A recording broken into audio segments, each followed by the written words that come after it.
Welcome to the Say It Like a Leader series. In today's video, we're going to learn how to say no, or we're going to practice learning how to say no.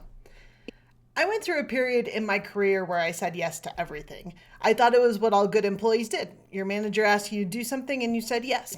However, in my case, they kept asking me to take teams that didn't really fit anywhere else. So I was managing and growing an organization that was focused on developer relations and technical writing, and I got asked to take on other teams like the whole website team for the company. Maybe that's happened to you as well.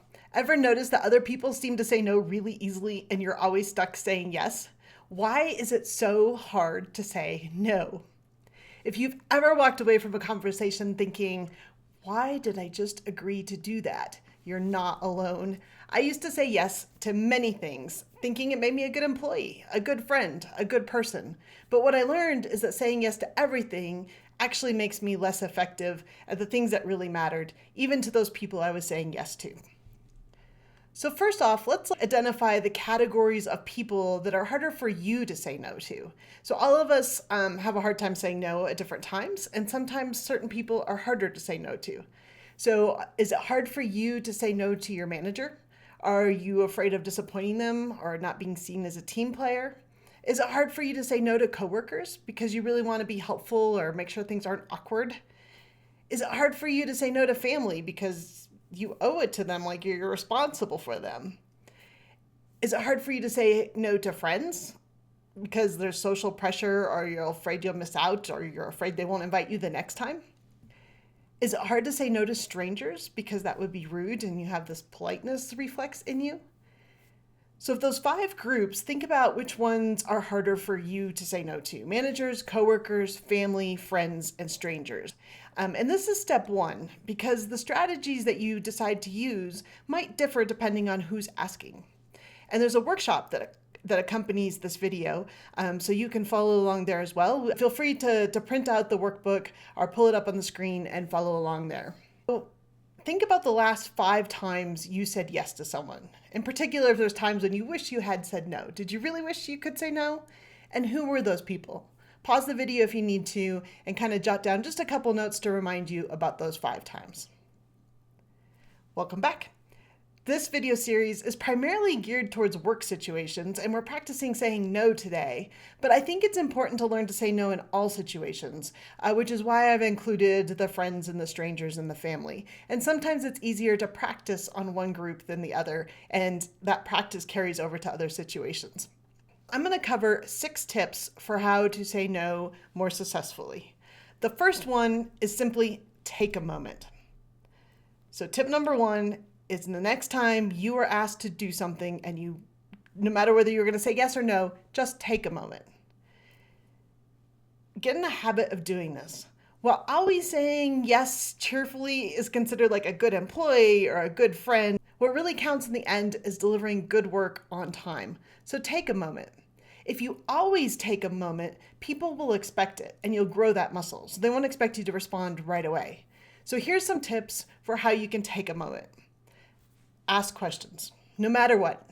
Like, try asking 2 clarifying questions the next time that you get asked to do something. And this will give you time to think, and will give you and the person doing the asking a better idea of how much they're asking of you. You can ask all sorts of questions. You can say, when will you need this by? What will it look like? What are you imagining this product looks like in the end? Why did you choose me? Or were you expecting this to be a PowerPoint or a video or a Google Doc? Like, just ask any questions you want, just to give yourself some space to prep yourself for perhaps saying no.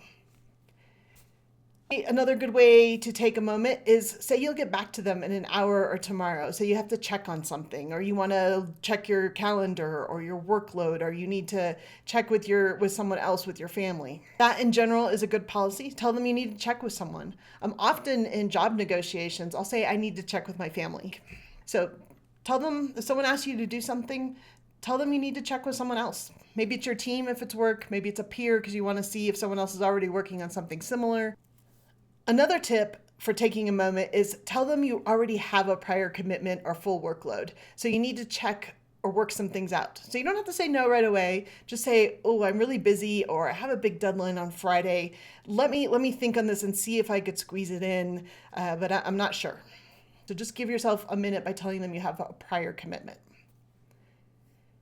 If it's your manager, you could ask them how they would prioritize it versus something else you already have. So you're taking a moment, might be describing to your manager what you were planning to spend your day on before they asked you to help write that presentation for them tomorrow. So here's what it might sound like in practice. That sounds interesting. Let me check my calendar and get back to you by the end of the day. I want to make sure I can do this the right way and give it the attention it deserves. Can I think about my bandwidth and circle back to you tomorrow? Help me understand the scope better. When would you need this completed and what would success look like? That sounds interesting. Can I get back to you this afternoon? Taking a pause gives you control. You're not reacting, you're responding. So pause this video and think about your past week.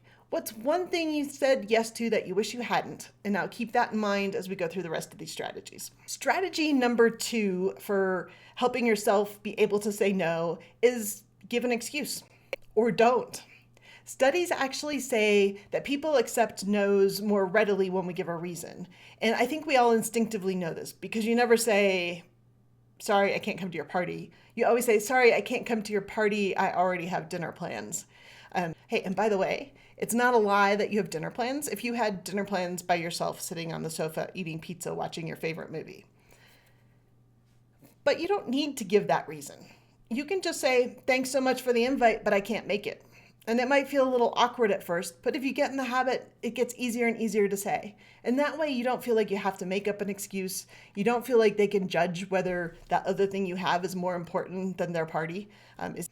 And then immediately just move on with the conversation. So thanks so much for the invite, but I can't make it, and move on. Don't give them a chance to ask you why. It's highly unlikely they'll ask why, but I'm sure you have a friend or a manager or a coworker who would.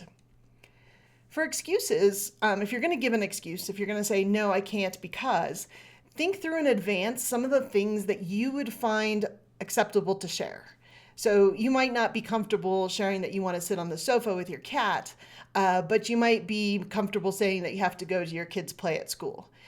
So for work situations, you might have a mental list that's like the current project deadlines you're working on, existing commitments that you have, travel schedules. So the goal isn't to lie, it's to have some language ready that feels authentic to you. So think for a moment, there's space in the workbook to fill out some reasons why you can't do something that feel authentic and acceptable to you to share. Here's a couple real world phrasings for you. So you could do like a polite but firm. I won't be able to make it, but thank you so much for thinking of me.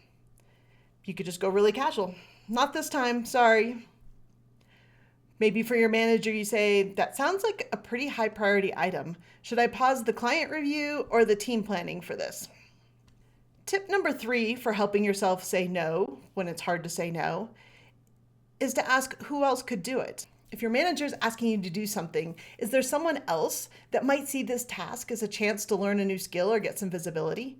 So you don't have to take the task and delegate it. You can actually suggest the name to the person asking. So you could say, hey, that sounds like a great task for Doug or for Mary. I know that they're really working on their presentation skills, and I'm sure they would love to help you develop that.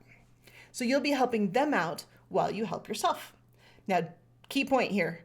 Do not offer to mentor, help, or team up with them. Just suggest the name and why and leave it at that. Tip number 4 for helping yourself say no when it's hard is think about what you'd have to give up. Or think about someone else that's depending on you. That helps me a lot. So sometimes I won't say no for myself.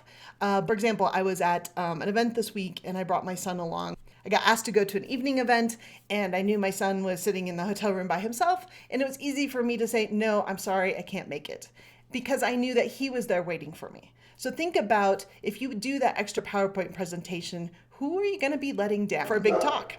Think about your time like a pizza. You only have so many slices. If you give one away, you have less for everything else, even the things you really care about.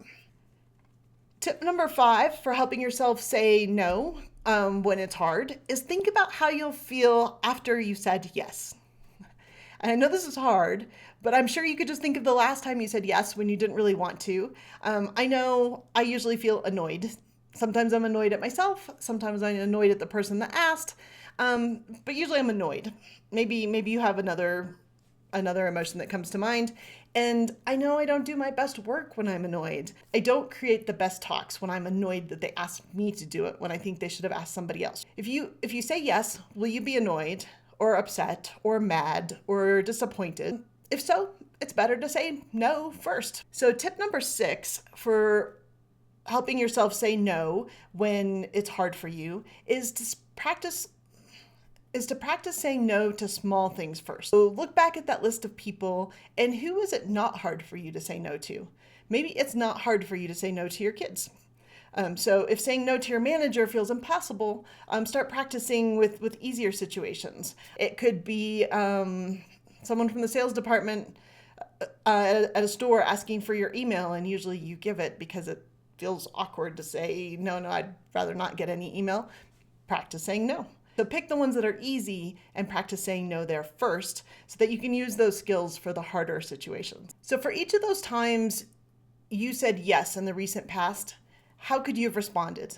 Pause if you need to and take a moment to think about what could you have said instead of yes to decline the opportunity that you didn't want. And just remember, you can say no and be kind. The tone is everything. You're not rejecting the person. You're just setting a boundary. So you're not telling them you don't like them. You're not trying to make them mad. You're just setting a boundary just like they would. And your homework for this week is to go through the workbook, but really practice the let me get back to you response at least 3 times. So instead of saying yes or no, say, let me get back to you. I need to check my calendar. I need to talk to so-and-so, whatever your reason, and I will get back to you this afternoon, or I will get back to you in an hour, or I will get back to you tomorrow. So practice the let me get back to you. Thanks for joining me in this Say It Like a Leader journey. This video was on how to say no, even when it's hard. So please share your feedback and share how it went for you.